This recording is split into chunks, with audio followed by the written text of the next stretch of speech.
Before we start, a shout out to Squarespace, who are sponsoring today's video.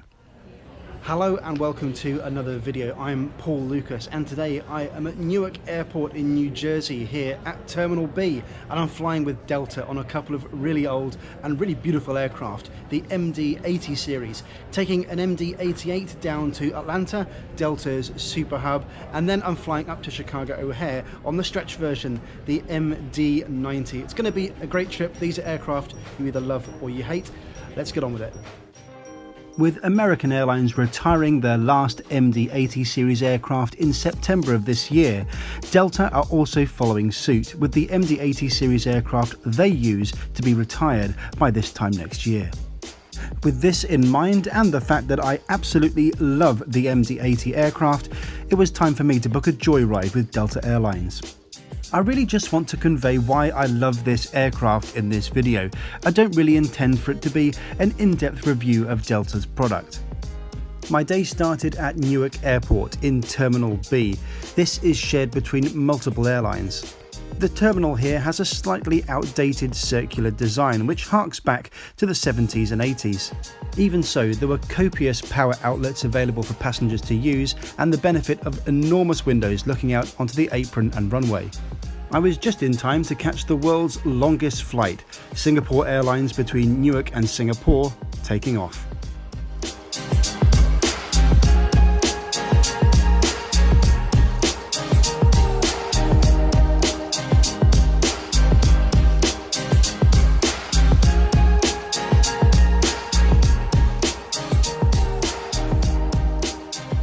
My aircraft today is a 27-year-old MD-88 which first flew in December of 1992. The latest information I have is that this aircraft was actually put into storage pending retirement just last month.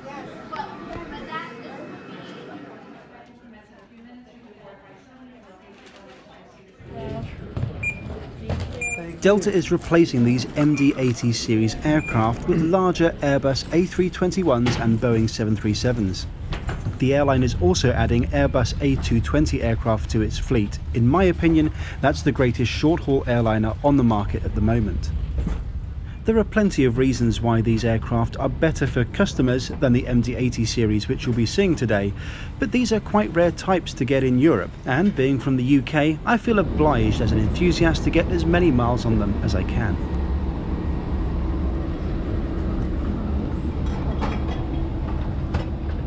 Good afternoon.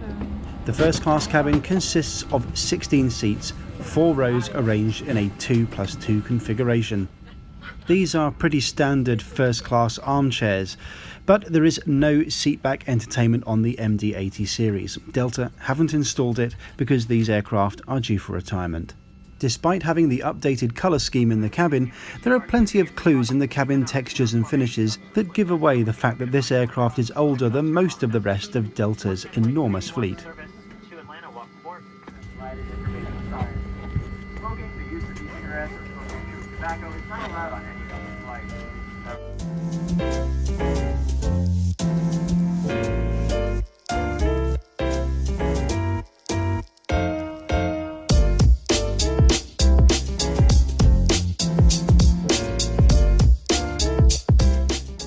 Normally I don't include full takeoffs in my videos, but I'll make an exception here.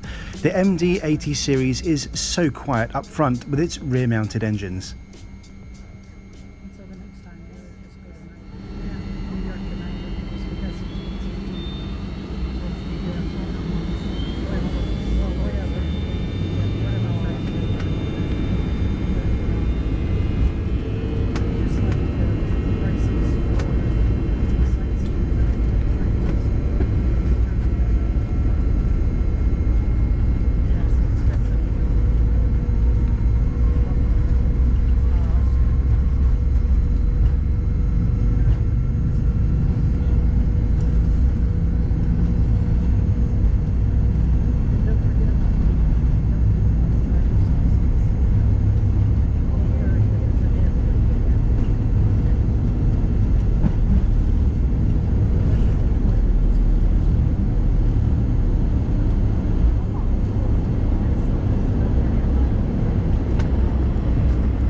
Takeoff from Newark was punctual, which was a real bonus because I had only a short connection in Atlanta to make my next flight. Here's a reminder of what the plan is today. Firstly, I'm flying Newark to Atlanta.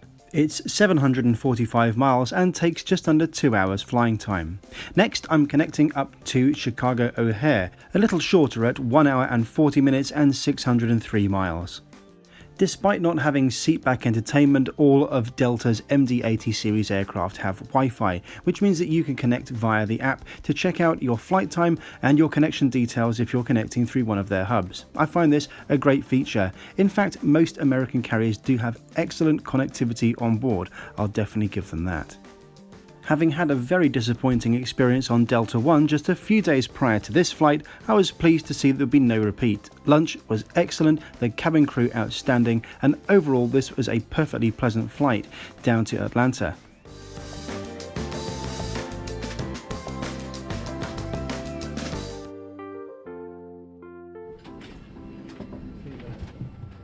Thank you, goodbye. There was just enough time here at Atlanta for me to get a coffee, and I was interested to see that uniformed flight crew get a priority service lane here at Dunkin' Donuts.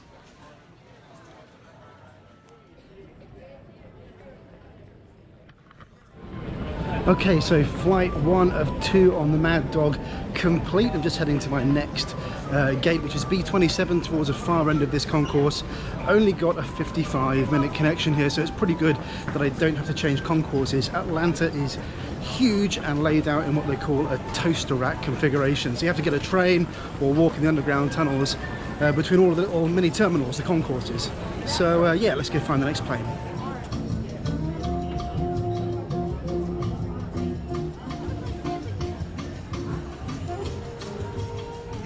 Okay, so before I left Newark, I actually asked on my Instagram page for people's opinions on the MD-80 series, and it's really interesting to find out what you guys all thought of it. Let's just go through some of the responses.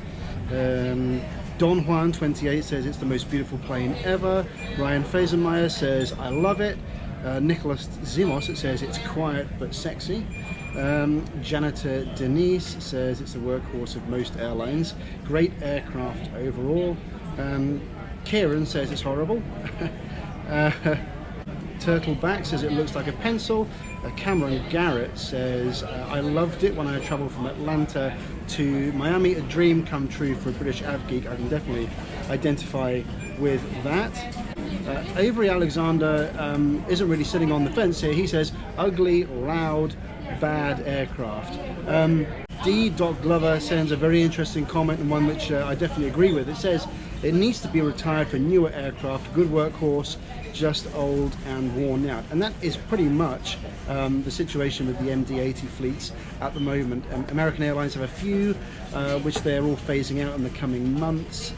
Delta has quite a large fleet of them which they're phasing out this year. They've accelerated the retirement of those aircraft, and they're going to be displaced by other newer aircraft. Now I can't tell you that the MD-80 series aircraft is objectively a good aircraft in 2019, but I absolutely love them. I know that many aviation geeks share exactly the same feelings. Anyway, I've got about 20 minutes to board until my next flight to Chicago O'Hare.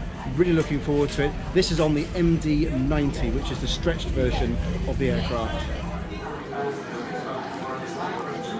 Here she comes, the MD-90. That's the stretch version of the MD-88, which we were just on.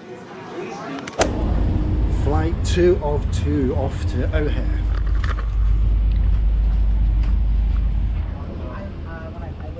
After all that coffee, I took the opportunity to check out the toilet. Now, one of my comments on Instagram suggested that the MD-80 had a large toilet. Well, if there is one, it's not this one up here at the front in first class.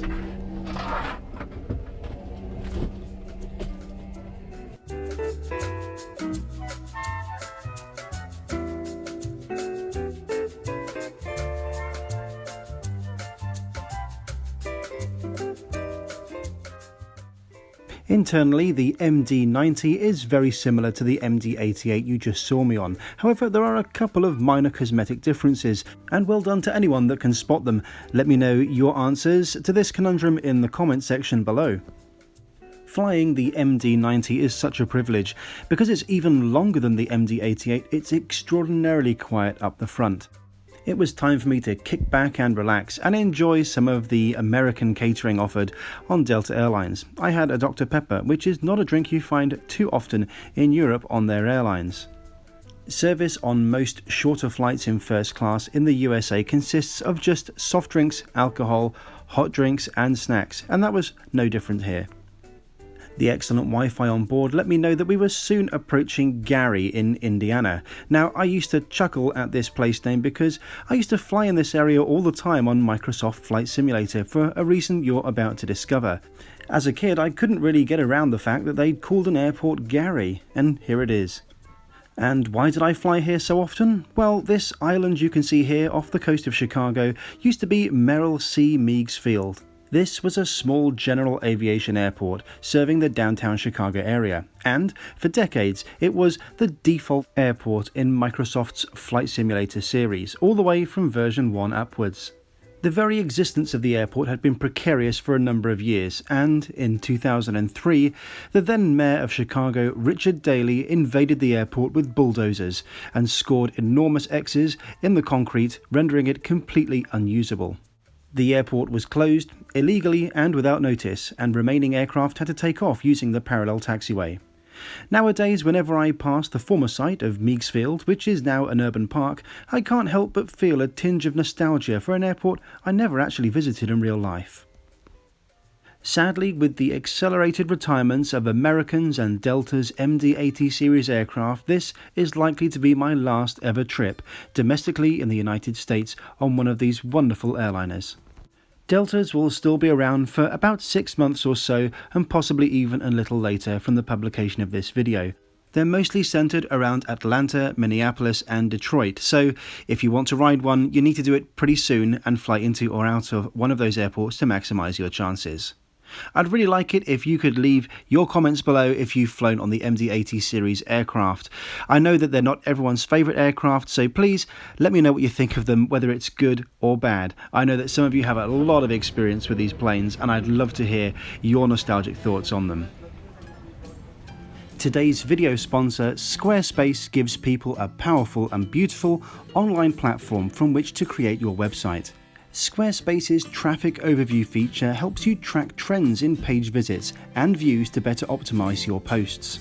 It also allows you to link your various social media accounts to your website so you can post simultaneously to all accounts. And don't just take my word for it, I actually created my own website months ago, and I use Squarespace. My viewers have access to a special offer. Go to squarespace.com/wingingit to get a free trial and 10% off your first purchase. Thanks so much for watching. I really hope you've enjoyed the video, and if you're not subscribed already, please hit that button to get future videos in your inbox direct from my YouTube channel.